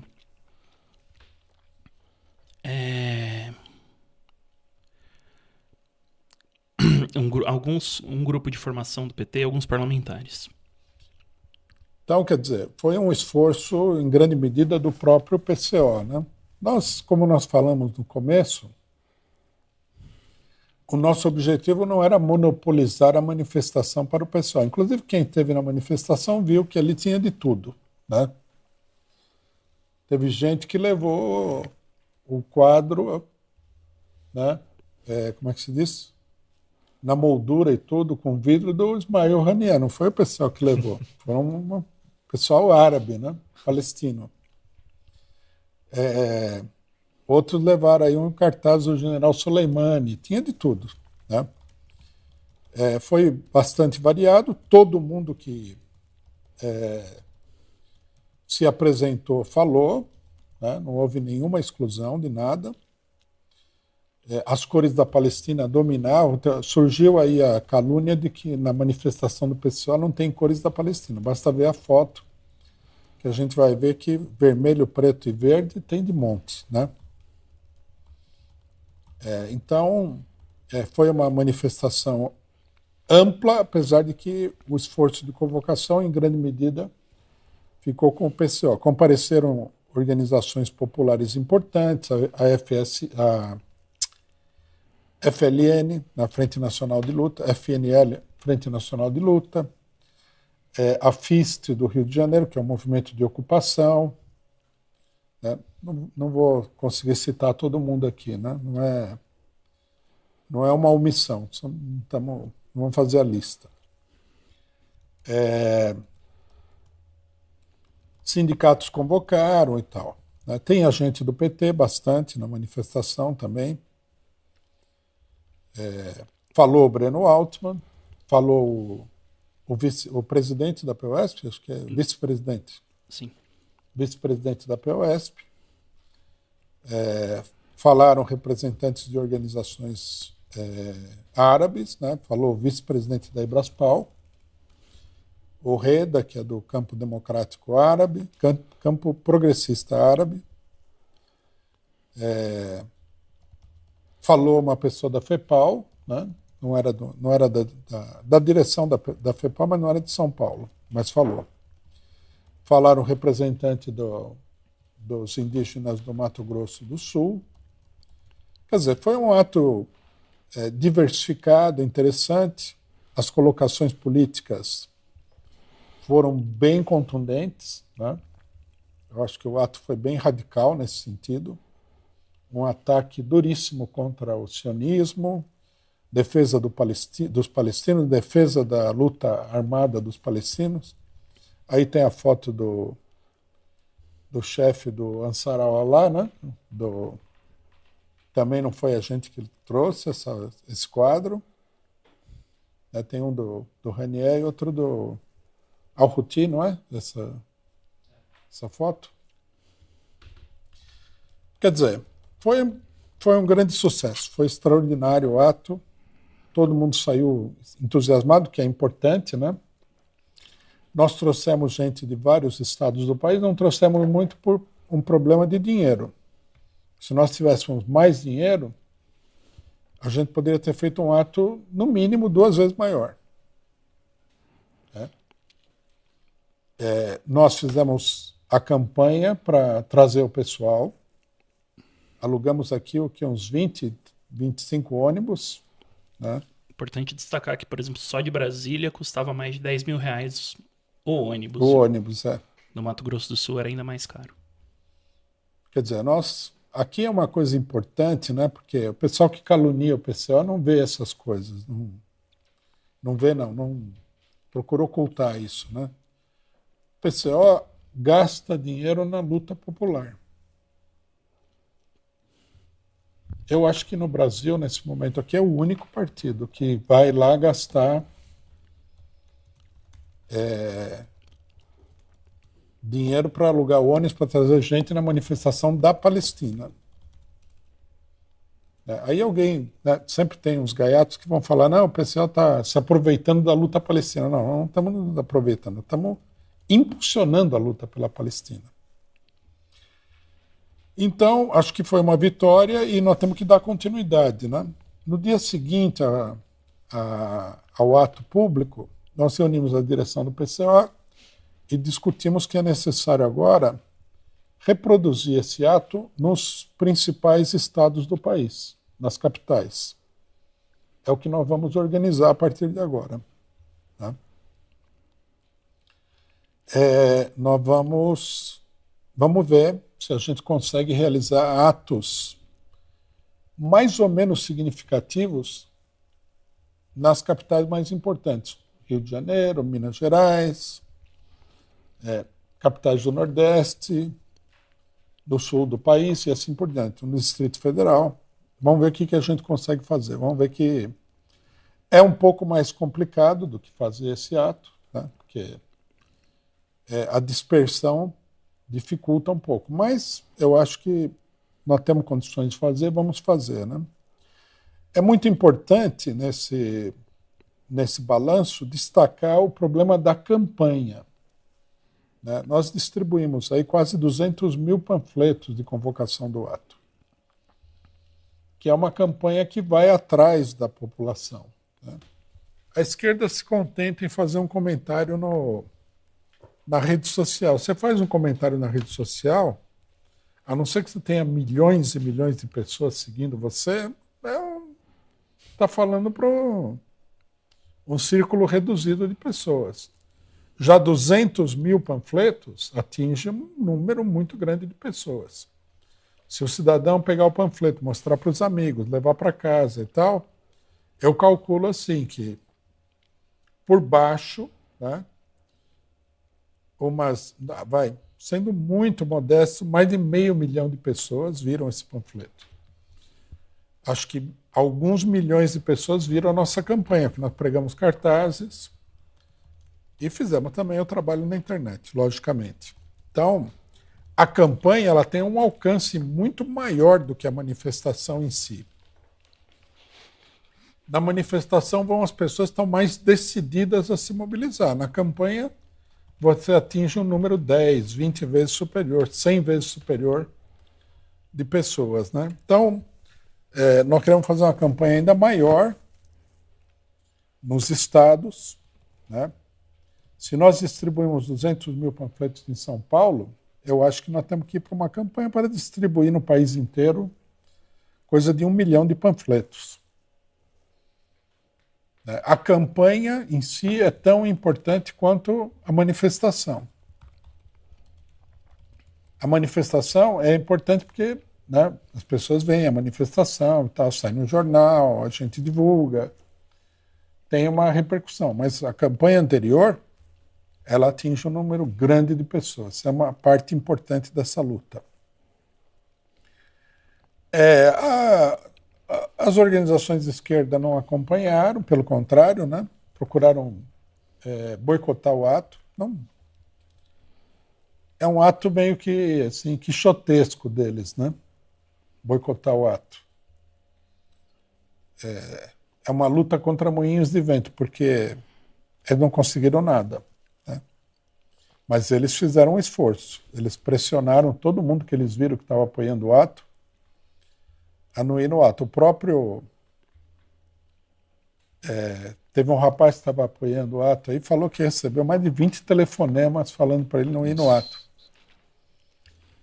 Pela postagem que eu vi do Breno Altman também, ele falou, não, quem quer que chame um ato pela Palestina tem que ir. Que é a luta da Palestina, que é uma posição não apenas politicamente muito certa, mas até de bom senso, né? Mostra que ele também foi bastante pressionado. É uma loucura. A esquerda está meio com o parafuso meio solto.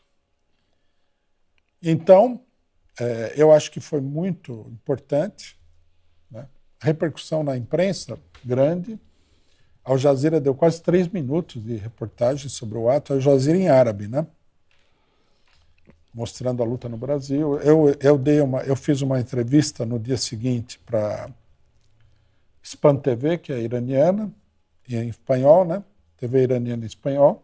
Uma entrevista de meia hora, inclusive, bastante interessante. Sputnik falou do ato, não sei se a RT falou do ato. Muita gente falou do ato, teve uma repercussão grande, né? Os sionistas se posicionaram, né? Com a famosa tirada de que, como a gente defende o Hamas, é antissemitismo, né? É uma bobagem deles, uma besteira. O ato, por exemplo, várias pessoas que foram lá, que não são do PCO, defendem as organizações armadas, sim. É o sentimento da maioria das pessoas. Então, o boicote não surtiu nenhum efeito significativo, né? Impediu uma outra pessoa de comparecer ao ato, né? Porque eles ficam em cima do cidadão para ele não... a esquerda tem que aprender o seguinte: a capacidade de contenção deles é muito inferior à capacidade de mobilização do PCO. Partidos como o PCB, agora tem 2 PCB, né? Teve uma mitose aí, PCB e PCBR, né? PSTU, grupos do PSOL e tal. Não vira nada o boicote deles. Claro, se eles tivessem uma atitude de colaborar para chamar o ato, bom, talvez até a gente conseguisse fazer um ato um pouco maior. Mas, enfim, não é isso que vai nos impedir de continuar a luta pela Palestina. Queria aproveitar também para, novamente, né, pedir o apoio do pessoal, primeiro participando, né? Muita gente que foi no ato ficou entusiasmada, participem, né? Nós vamos estar distribuindo panfleto, nós vamos estar reorganizando a campanha para uma segunda etapa. Há muitas maneiras de participar. Basta entrar em contato e ver o que a pessoa pode contribuir. A gente, né, arruma um lugar para ela na campanha da Palestina. E, segundo lugar, queria continuar a campanha financeira, porque nós ainda estamos pagando as contas do ato, né? Mas o nosso negócio não é só pagar as contas do ato, é também conseguir o dinheiro para a próxima etapa. A próxima etapa, além disso que eu falei, do ato na capital, nós vamos entrar na campanha contra as calúnias que foram divulgadas aqui na imprensa capitalista a respeito do Hamas. O nosso livro, né? O Hamas conta o seu lado da história, está na gráfica. Alguns exemplares foram até vendidos no ato, mas foi um processo de pequena tiragem, não é a tiragem fundamental. Nós vamos imprimir uma quantidade grande. Se tiver aí a capa, temos a capa do livro. É interessante de mostrar, né? Vamos ver aqui com a produção. Nós estamos distribuindo o panfleto, né? Que fala... O livro, né, para esclarecer bem, é o seguinte: o livro vai estar disponível de graça para todo mundo na forma de livro digital, né? Nós devemos estar colocando aqui nos próximos dias esse livro no sítio que nós fizemos do Hamas, né? Em vários formatos: PDF, Kindle, e-book tradicional e tal. Vamos colocar em vários formatos. Então, quer dizer, o livro ele está acessível para todo mundo, não precisa pagar nada. Mas nós vamos vender o livro, né? Para quem gosta de ter o livro, tá aí, ó, o livro, né? Quem gosta de ter o livro físico, né, de papel e tal, gosta de colocar na estante, prefere ler o livro de papel do que o livro digital, muita gente prefere. Nós vamos estar vendendo porque o livro, logicamente, ele custa para ser produzido. O livro digital custa menos. Vai ser vendido a R$60, um preço bastante módico, e o dinheiro do livro vai ser revertido para a campanha, né? Nós já estamos distribuindo panfleto, nós estamos distribuindo um primeiro lote de 100 mil panfletos. Alguns jornais de direita se escandalizaram, falaram, nossa, a PCO vai distribuir 100 mil panfletos defendendo o Hamas. Não, é um erro isso aí. Nós vamos distribuir muito mais panfleto do que 100 mil. 100 mil é só a primeira leva de panfletos. Então pode preparar o coração aí, porque vem muito Hamas pela frente. Nós vamos travar uma luta real contra a campanha caluniosa da imprensa capitalista e sionista, pró-imperialista. Bom, então nós continuamos, né, a fazer a campanha financeira. Eu chamo as pessoas a contribuírem. Agora que viram, né, o tamanho da atividade que nós desenvolvemos, fica mais claro para o que é que nós estamos pedindo dinheiro. Então, companheiros, contribuam. Quem não contribuiu, contribua. Nós estamos indo atrás das 5 mil contribuições, é a nossa meta inicial. Nós já temos mais de 1.500 contribuições. Você pode contribuir pelo Pix, palestina@pixbr.net. Né? Se você ainda não contribuiu, contribua. Se você já contribuiu, contribua de novo, não tem problema. Né? Já passou o mês, estamos em julho. Se você não pode contribuir uma quantia grande, contribua com uma quantia pequena. Toda a contribuição é importante, toda a contribuição ajuda, né, a desenvolver essa luta. E sem o dinheiro, logicamente, fica muito mais difícil de fazer a luta. Né? Mas uma coisa está clara, nós pedimos dinheiro, muita gente contribuiu por confiança no partido, mas agora as pessoas viram, né, o emprego do dinheiro, a utilização do dinheiro numa atividade muito impressionante. Isso custou bastante dinheiro. O dinheiro que todo mundo contribuiu, que eu agradeço, foi usado para o ato, para o panfleto do Hamas, a impressão do livro do Hamas, que está começando agora e tal. E o dinheiro que entrar vai pagar umas contas do ato que ficaram para trás, que não precisam pagar, e vai servir para impulsionar a segunda etapa da campanha também. Nós não vamos, o PCO não vai parar a campanha, nem mesmo pela eleição. Campanha, enquanto, né, o conflito continuar, vai ter campanha do PCO. Se o conflito parar, nós vamos estudar o assunto, mas é possível que tenha campanha do PCO também, se o conflito parar. A questão da Palestina, para nós, é uma questão absolutamente essencial do ponto de vista político, e nós consideramos que é um dever de toda pessoa que se considera revolucionária ou mesmo simplesmente democrática, né, levar adiante essa luta com todo o esforço necessário.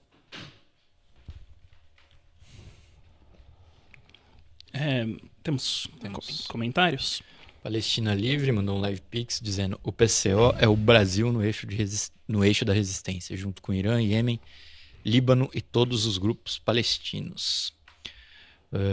Jerônimo Colares: ato vitorioso do PCO 30. É possível afirmar que vinga a terceira força no cenário nacional? Olha, é interessante, né? É uma coisa interessante. Vou contar um caos. Ontem eu fui no médico.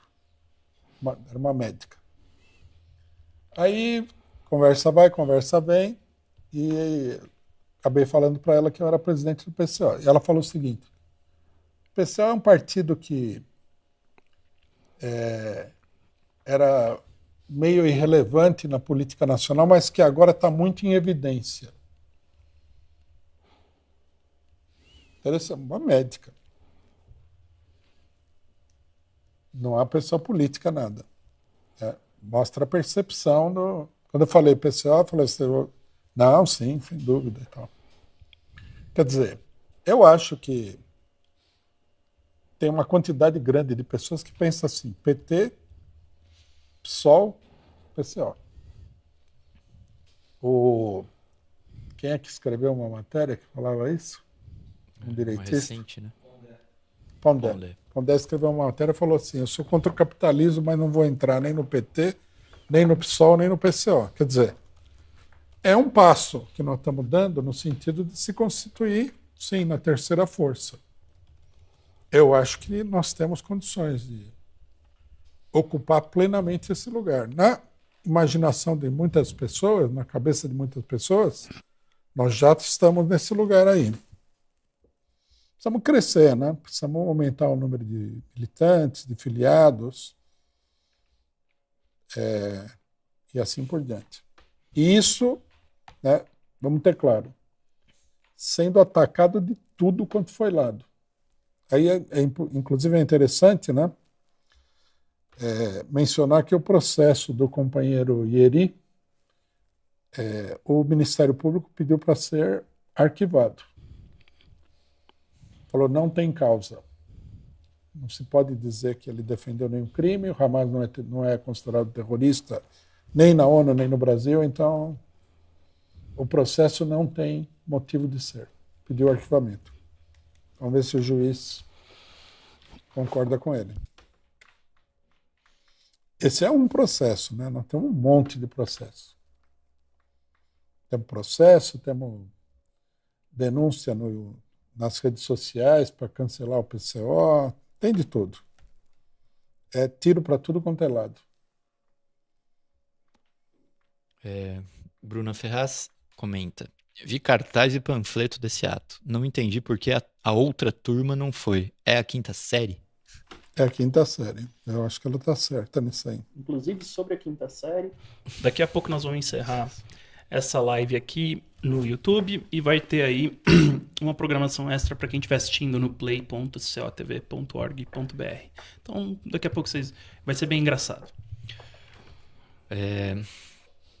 Carlos mandou um live pix. Em relação à soberania do Brasil, qual a posição dos Estados Unidos, França, China e Rússia? Bom, Estados Unidos e França não têm o menor respeito pela soberania do Brasil. A China e a Rússia acho que já têm uma conduta totalmente diferente, né? De respeito à soberania nacional brasileira.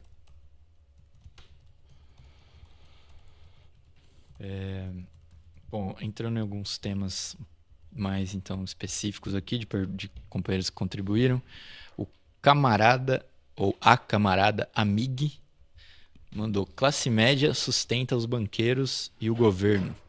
Não é normal buscar uma ideia antissistema? É o normal. A não ser que a gente goste do que existe aí, né? A classe média bem pensante gosta, né? Eles ficam. Ontem eu entrei numa livraria, por acaso. Normalmente eu não vou em livraria de livros novos, né? Mas eu entrei nessa livraria aí. Estava tendo um debate. Então o pessoal ficava discutindo como melhorar o judiciário e tal. Aí eu ouvia, falava, não, tinha até uma mulher da Globo lá falando. Estavam lançando um livro, né? Então tem que ter o não sei o que lá. Eles querem. Eles parece que eles estão assim no paraíso, né? Um regime político totalmente podre, corrupção de tudo quanto é lado, repressão duríssima da população, milhões de pessoas à beira da miséria mais absoluta, e o pessoal deixa discutindo lá como melhorar as instituições. O José pergunta: Rui, o que você acha da decisão do STF de só criminalizar o negro que entrega maconha? Isso aí é interessante, né? Porque a lei da posse de maconha, de fato, é uma lei para uma classe média, né? Para o consumidor. E a maioria, uma boa parte, não é todos, mas uma boa parte é de classe média, né? Aí a classe média fica tranquila. Mas o traficante, que normalmente é pobre, você vai continuar indo para a cadeia. A lei é uma farsa. Bom, e para... não, tem mais uma pergunta do companheiro Adriano. Milei vem ao Brasil para se reunir com a extrema-direita em Santa Catarina, entre eles Bolsonaro e Tarcísio. Se ele vem como um representante civil, quem está pagando a viagem? Se ele vem como representante oficial do governo, ele não estaria invadindo o país brasileiro e se reunindo com a oposição ao governo atual? Não existem protocolos diplomáticos que impediriam essa reunião? Enfim, o que significa essa provocação da extrema-direita ao governo Lula? Eu acho estranho mesmo essa conduta do Milei. Ele é presidente. Eu não sei como é que ele vem. Também não faz muita diferença, porque ele é presidente da Argentina. Ele vem para se reunir com pessoas que fazem oposição ao governo PT. É estranho isso.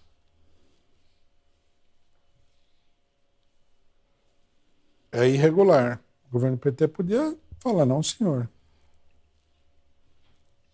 Se você fizer isso aí em outro país, você pode arrumar uma baita crise diplomática. Aqui no Brasil, né, ainda mais o PT.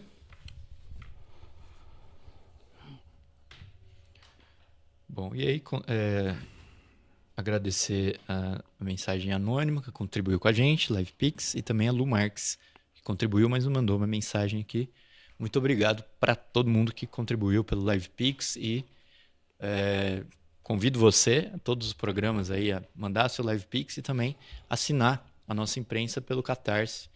Entra aí no site do Catarse, cotv.org.br/membro, e se torne um assinante da nossa imprensa. Também queria divulgar aqui, não falei no começo, mas dos dias 13 ao 20 de julho, nós, portanto, já na outra semana nós estamos organizando mais uma universidade de férias com o tema Lenin e a Revolução Russa. E para você se inscrever, você pode entrar no site da universidademarxista.org.br, se inscrever para assistir o curso online, mas, como eu falei, é a universidade de férias e eu convido e indico vocês todos a participarem presencialmente do curso, que será realizado em Araçoiaba da Serra, aqui no interior de São Paulo, perto de Sorocaba, a partir do dia 13 de julho. Participe com a gente. As aulas serão ministradas pelo companheiro Rui. Acho que já é a 51ª Universidade de Férias. Então, o curso mais tradicional aí da esquerda brasileira. Participe conosco. Se você, infelizmente, não puder vir, dá para assistir ao vivo, online, pelo site da Universidade Marxista. Bom, acho que com isso a gente vai encerrando. E aí, como que funciona, João? Explica pro pessoal. Entra em play.cotv.org.br daqui a pouquinho, imediatamente, já está ao vivo lá. E a gente vai fazer um outro comentário lá, rapidinho, mas vai só aparecer lá. Então, peço pro pessoal ir lá dar uma olhada. E a live aqui no YouTube vai encerrando agora. É isso aí. Até mais.